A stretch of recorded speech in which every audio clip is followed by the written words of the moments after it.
Miscellaneous audit. ध्यान से समझिएगा, बहुत इजी चैप्टर। इस चैप्टर में हम आपको सिखा देंगे कोई भी क्वेश्चन में कुछ भी किसी भी चीज का ऑडिट पूछे तो आप आंसर कैसे लिखेंगे। एकदम याद ध्यान से सुनिएगा, बहुत सिंपल सा चैप्टर है, एकदम लॉजिकली आंसर देना है। ठीक है, सबसे पहले आपको 4 पॉइंट याद रखना है। ठीक है, कोई चीज का भी ऑडिट पूछ सकता है और कैसे लिखना है मैं तरीका बता दे रहा हूं। ठीक है, 4 पॉइंट आपको याद रखना है। ठीक है, कोई चीज का भी ऑडिट के ऊपर पूछे तो 4 पॉइंट में सबसे पहला पॉइंट है इनकम वेरिफिकेशन, दूसरा है एक्सपेंडिचर वेरिफिकेशन, तीसरा है एसेट वेरिफिकेशन और चौथा है लायबिलिटीज वेरिफिकेशन। और 2 कॉमन पॉइंट बताएंगे, कुछ भी क्वेश्चन आए उसमें ये आंसर लिखिएगा।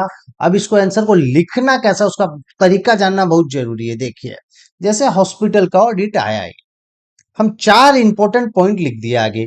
इनकम वेरिफिकेशंस, एक्सपेंडिचर वेरिफिकेशंस, कुछ भी होगा, कोई भी आइटम होगा उसका इनकम तो हो गई, income verification, expenses verification, asset verification and liabilities verification.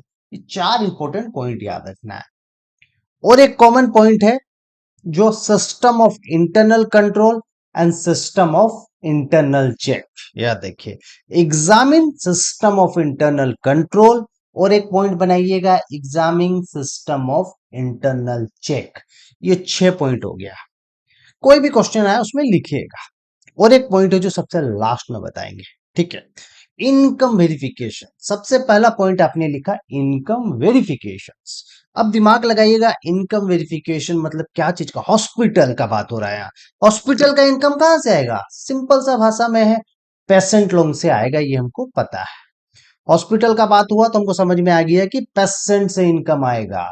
तो पेशेंट से इनकम आएगा मतलब क्या चीज चेक करना है, पेशेंट का रजिस्टर चेक करना है, पेशेंट का बिल रजिस्टर को चेक करना है, पेशेंट को प्रॉपर बिल इशू हुआ क्या नहीं चेक करना है, और प्रॉपर पेमेंट आया क्या नहीं पेशेंट इससे पेशेंट से वो चेक करना है।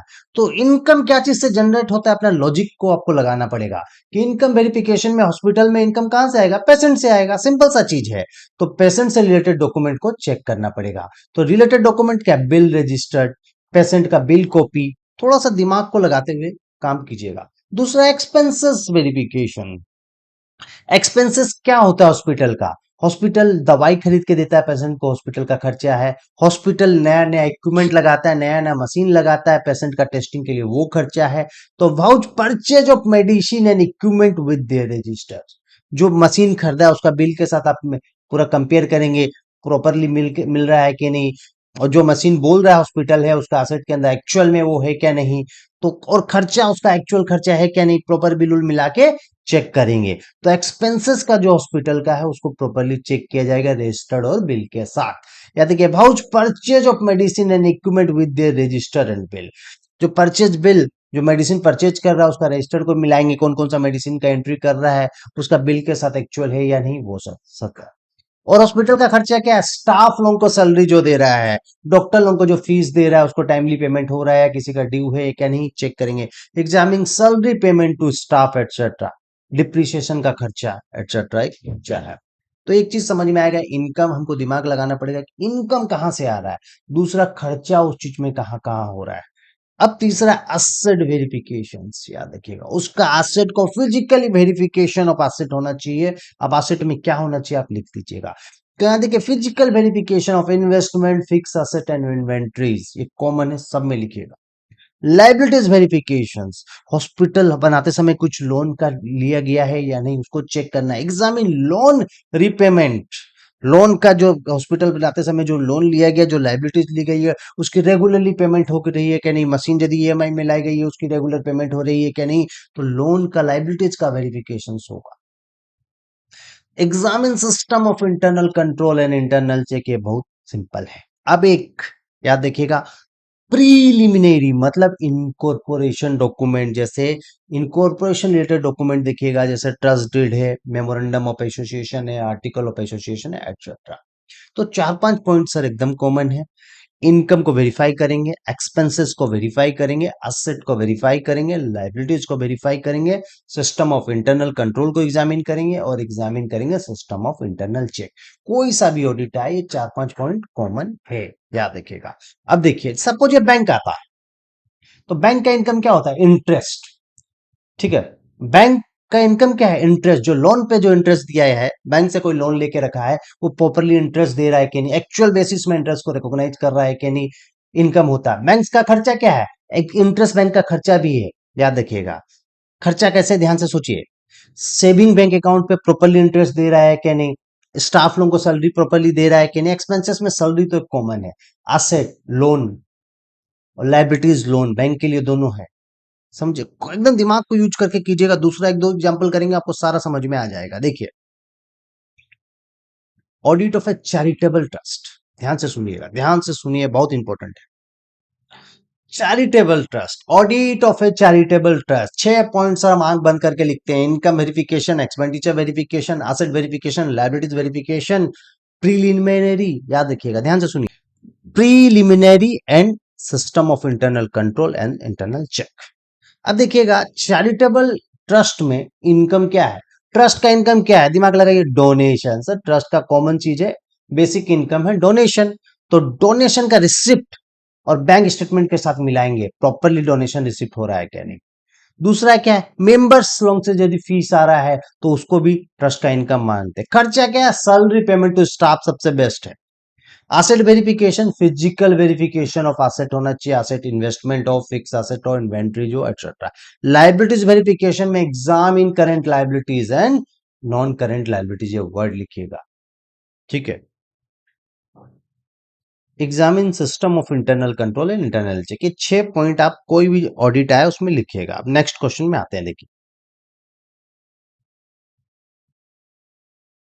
ऑडिट ऑफ ए होटल्स, ध्यान से सुनिएगा, 4 इंपॉर्टेंट पॉइंट लिख दीजिएगा। Income verification, expenditure verification, asset verification and liabilities verification. Hotel का इनकम क्या चीज है? Room rent. तो examine daily occupation report and room rent ledger, room rent ledger को आप एग्जामिन कीजिएगा, ठीक है। दूसरा है एक्सपेंडिचर, क्या है? पेमेंट टू स्टाफ, याद रखिएगा।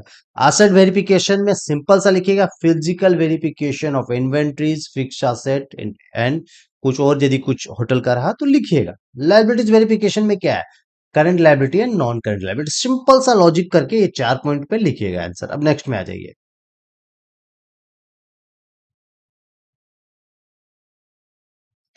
क्वेश्चन ध्यान से सुनिएगा। Auditor duties regarding issue of debenture, जब भी ऑडिटर का ड्यूटी का बात करें ना, तो 2-3 कॉमन पॉइंट है, याद रखिएगा, ठीक है। मैं इसको भी करा रहा हूं, वो भी आप कर लेंगे। तो सबसे पहले देखिएगा उस चीज पे कौन सा एक्ट, कौन सा लॉ कवर है। जैसे डिवेंचर की बात हो रही है, ठीक है। डिवेंचर में कौन कौन सा लॉ कवर है? आरओसी, कंपनीज एक्ट कवर है, सेबी एक्ट कवर है, ठीक है। तो सबसे पहले देखिएगा उस एक्ट का, उस लॉ का कंप्लायंसेस हुआ या नहीं। तो compliances with SEBI guidelines, compliance of companies act हुआ या नहीं, ये कॉमन चीज है। कभी भी ड्यूटी की बात करें तो उस पे जो लॉ एप्लीकेबल है उसका कंप्लायंसेस होना चाहिए।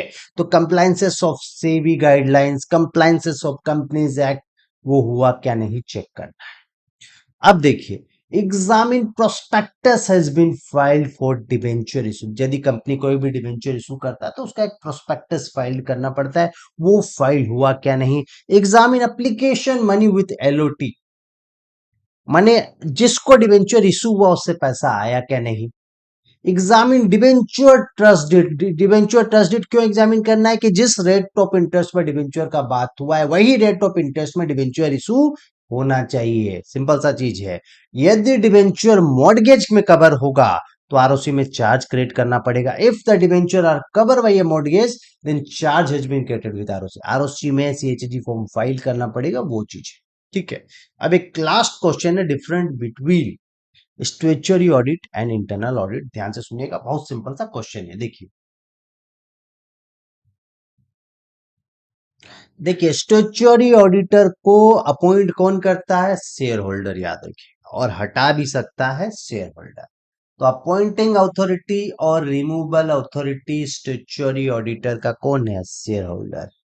इंटरनल ऑडिट में बोर्ड है, याद रखिए, बोर्ड ऑफ डायरेक्टर्स, दोनों में। स्टैट्यूटरी ऑडिटर का रेम्युनरेशन शेयर होल्डर फिक्स करता है, इंटरनल ऑडिटर का बोर्ड फिक्स करता है।